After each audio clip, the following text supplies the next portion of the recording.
saya berbicara contoh, misalkan mendeteksi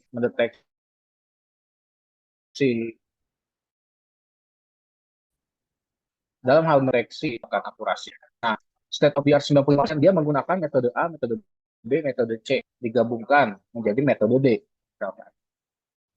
Nah, tapi ada publik yang lain yang membahas bahwa dia mendeteksi bot hanya sampai 90%, ya.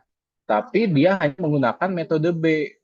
Nah, bisa kalian highlight bahwa ternyata hanya menggunakan satu metode yang jatuhnya itu adalah lebih ringkas, lebih efisien dalam hal kompleksitas komputasi, bisa juga memberikan hasil yang bersaing state of the art. Nah, itu juga bisa menjadi publikasi yang direferensikan gitu kan. Seperti itu. Jadi kita melihat bahwa ada sesuatu publikasi yang menjadi state of the art atau hal yang terbaik yang terkait dengan penelitian itu, ada juga publikasi yang ternyata pendekatannya bisa kita adopsi gitu kan, karena dia memberikan nilai efisiensi komputasi ya, walaupun akurasinya tidak sebaik state of the art, tapi akurasinya masih bisa bersaing. Nah, itu bisa masukkan juga sebagai referensi seperti itu ya. Jadi ini jatuhnya adalah publikasi eksternal yang paling relevan seperti itu. Nah, contohnya pembentukannya sama seperti yang sebelumnya. Strukturnya itu kita udah jelas ya, lebih mudah lah. Tadi kita sebutkan dulu ini membahas tentang apa, lalu juga metodenya pendekatannya seperti apa, keunggulannya atau misalnya nanti ada kelemahannya, lalu relevansinya kembali lagi relevansi terhadap penelitian kalian ya itu harus disebutkan. Oke, ini contoh-contohnya juga sudah ada ya. Jadi kalian yang bisa contoh. Nah, kategori ketiga itu adalah publikasi internal yang paling relevan. Nah, kalau ini sebenarnya hampir mirip juga secara konteks, tapi kita lihat POV-nya adalah yang membuatnya itu siapa. Jadi ini lebih melihat bahwa di lingkungan internal Polban, ya, misalkan kalian sudah tahu banyak sekali dosen-dosen yang sudah menjadi expertise, menjadi peneliti, menghasilkan banyak sekali publikasi. Nah, kalian bisa mensitasi itu, mensitasi hasil karya dari dosen-dosen tersebut ya, hasil artikelnya. Misalkan ada kita lihat di bawah, nah contohnya Pak Opik sudah membuat publikasi yang berkaitan dengan jangan ya, menggunakan misalkan FDM dan yang lainnya. Atau di contoh lainnya adalah mungkin yang sudah nyata Pak Eri ya sudah menghasilkan juga beberapa publikasi yang berkaitan dengan aplikasi IoT atau juga aplikasi VLC dan yang lainnya ya. Nah, kalau misalkan topik kalian yang kalian angkat gitu ya atau gagasan yang kalian angkat itu berkaitan dengan salah satunya pekerjaan yang sudah dilakukan oleh dosen tersebut, kalian dibolehkan untuk mensitasi artikel atau hasil publikasi dari dosen internal yang ada di Polbar seperti itu ya. Jadi teman-teman kan sudah hampir 3 tahun, ada yang udah 3 tahun, ada yang udah mau 4 tahun ya di sini kan sudah udah kenal tuh dosen-dosen di program studi telekomunikasi. Nah, penasaran nih kerjaannya apa aja sih yang sudah dilakukan?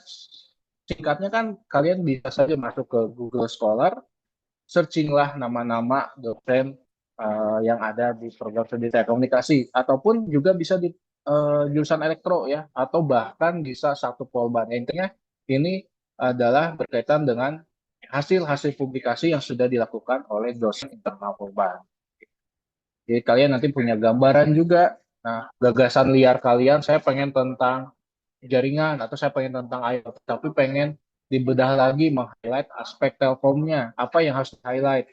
Saya masih agak kebingungan. Ya udah, saya searching deh strateginya. Searching dulu berdasarkan artikel yang sudah dipublikasikan oleh dosen-dosen. Nah, itu salah satu strategi juga. Bagaimana kalian menentukan gagasan, bagaimana memperkaya tinjauan pustaka kalian, seperti itu. Ya, jadi ini sambil juga apa mengerjakan B200 juga kalian bisa sambil juga mengevaluasi B100 yang kalian. Nah, itu yang ketiga. Nah, yang terakhir itu adalah publikasi-publikasi pendukung ya. Jadi kalau tadi kita melihat dari aspek penelitinya melakukan sebuah metodologi, nah ada juga publikasi-publikasi pendukung ya, misalkan komponen pendukungnya, software pendukungnya, gitu kan, atau teori pendukung lah ya, mungkin yang bisa kita masukkan di dalam referensi ini.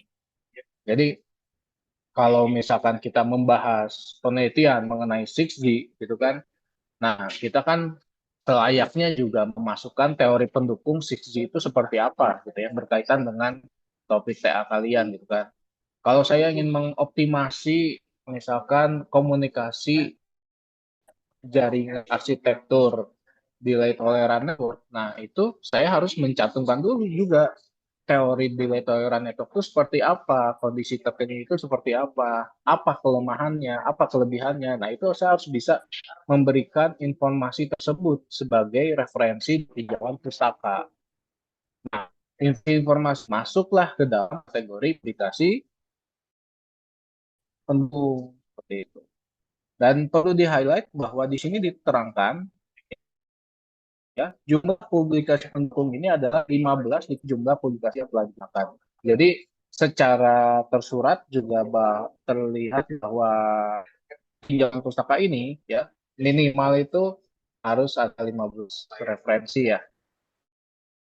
Nah, tapi untuk pustaka dari artikel-artikel saya lain sudah mensitasi sekitar 10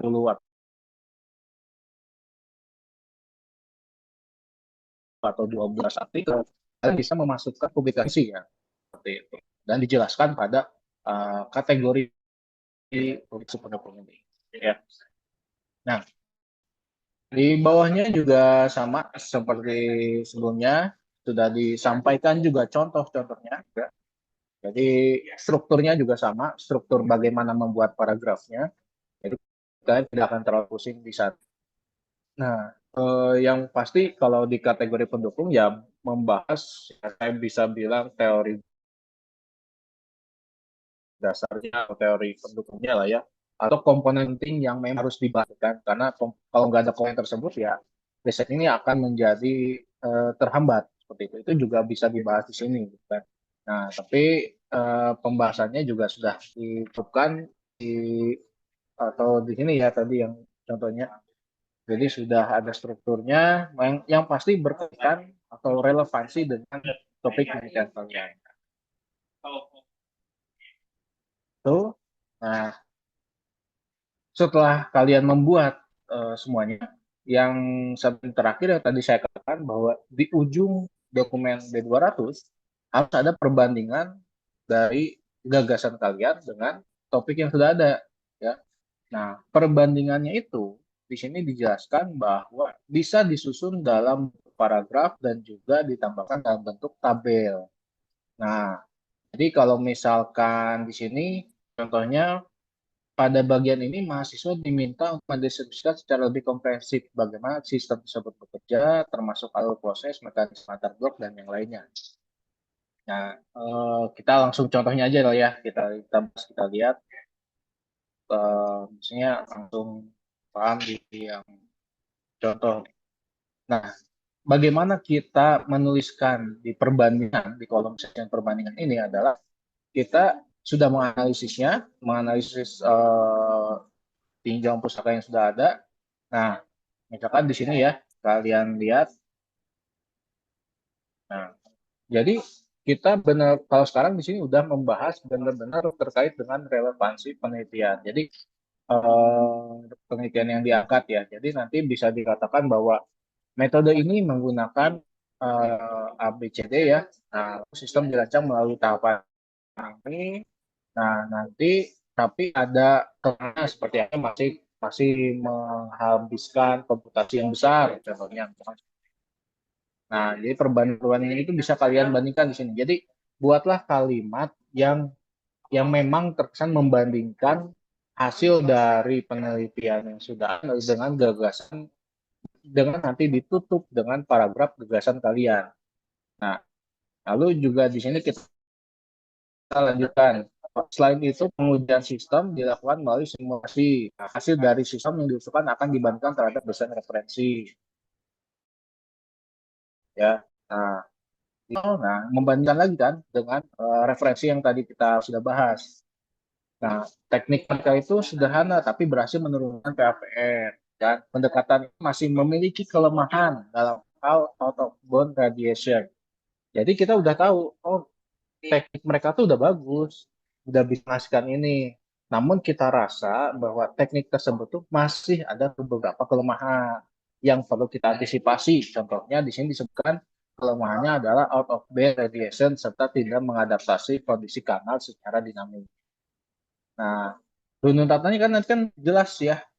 Setelah kita membandingkan itu, nanti kita bisa menutup. Ada sebuah paragraf penutup dengan menunjukkan keunggulan dari gagasan kalian.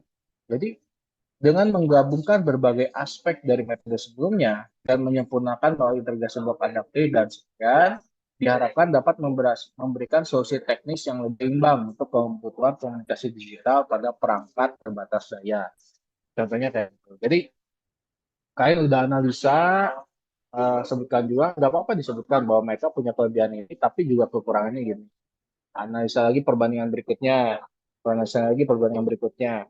Nanti paragraf terakhir kalian tutup, ya tutup dengan eh, perbandingan apa, unggulkan dengan gagasan kalian. Gitu kan. Harapannya adalah gagasan saya itu lebih efisien, lebih ringan, lebih tahan terhadap noise, tapi juga akurasi tidak terbataskan lah, misalkan.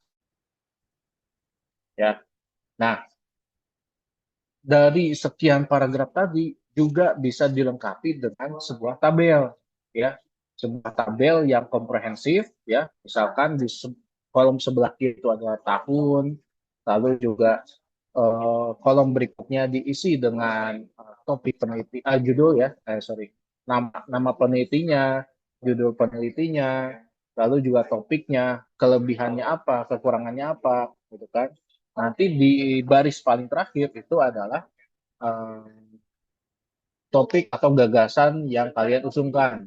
Jadi gagasan yang kalian usungkan berarti setidaknya kalau secara logikanya advantage yang lebih dibandingkan gagasan yang sudah dilakukan.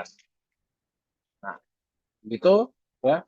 Dan pasti terakhir referensi ya, referensi ini sudah jelas juga. Ini contohnya sudah disampaikan di B100 ya, mengikuti gaya IEEE ya. Jadi sumber ditulis dalam urutan numerik berdasarkan kemunculan dalam teks. Seperti itu.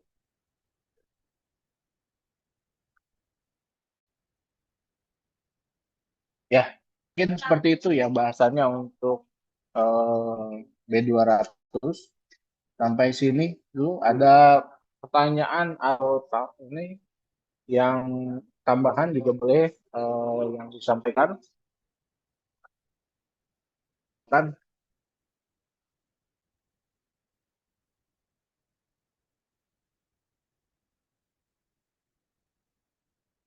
Jadi mohon perlu dicatat ya, saya mungkin sambil mungkin ada yang mau tanya atau ini bahwa akan waktunya kan nanti kan akan sebentar lagi UTS ya. Jadi kalian harus segera mungkin menyusun B100 dan B200 ini ya.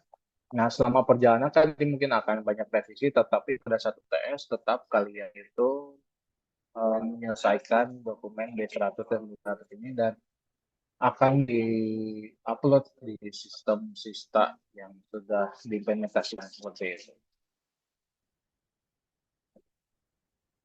Ada pertanyaan dari teman-teman mahasiswa?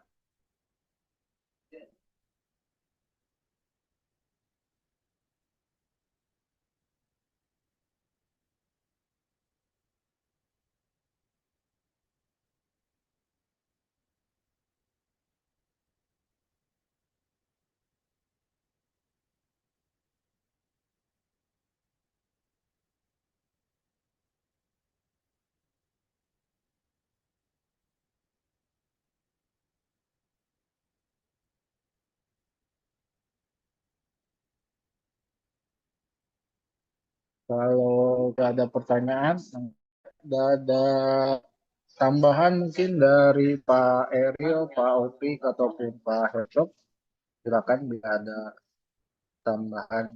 informasi? Kalau dari saya cukup, Pak. Sepertinya tidak ada. Mungkin Pak Eril kalau ada mungkin.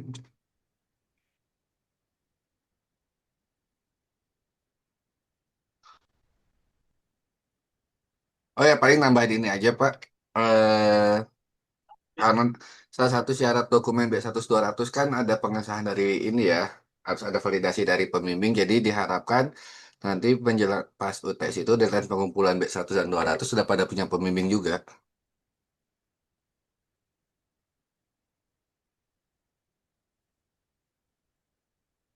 Itu aja sih, Pak.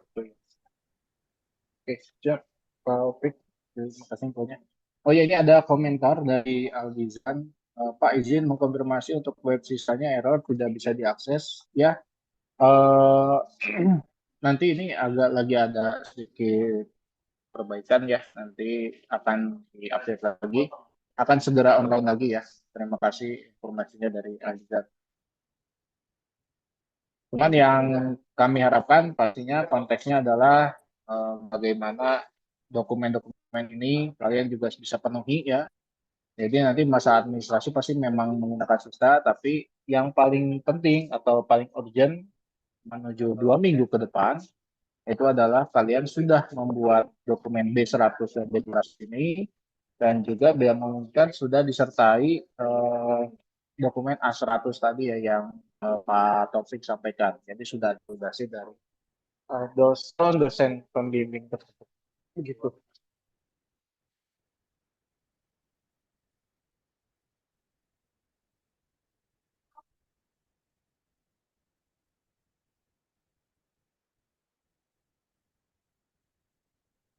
Baik, bila tidak ada pertanyaan, saya kira mungkin sudah cukup ya, Pak Taufik ya. Tidak ada lagi. Cukup, Pak, sepertinya. Ya. Jadi buat teman-teman mahasiswa ya untuk khusus mahasiswa tingkat akhir ini ya bukan berarti kalian misalkan pada saat mata kuliah ini memang ya kuliahnya cuma sebentar gitu kan. Nah, tapi ini balik lagi ke teman-teman mahasiswa agar aktif ya. Ini kalian harus bisa mulai mandiri. Bagaimana kalian aktif berkomunikasi dengan dosen, calon dosen yang bersangkutan, bagaimana kalian aktif mengeksplorasi gagasan atau topik yang akan kalian angkat ya. Jadi kita memberikan kesempatan bagi teman-teman mahasiswa ya kita menyampaikan mengenai sosialisasi ini dokumen-dokumen ini secara seefisien mungkin agar kalian punya banyak waktu bisa berkomunikasi, menulis gagasan, membuat konsep gagasan kalian sehingga itu akan layak menjadi proposal TA yang akan kalian lakukan di semester depan. Jadi eh, bagi teman-teman diharapkan seperti itu ya.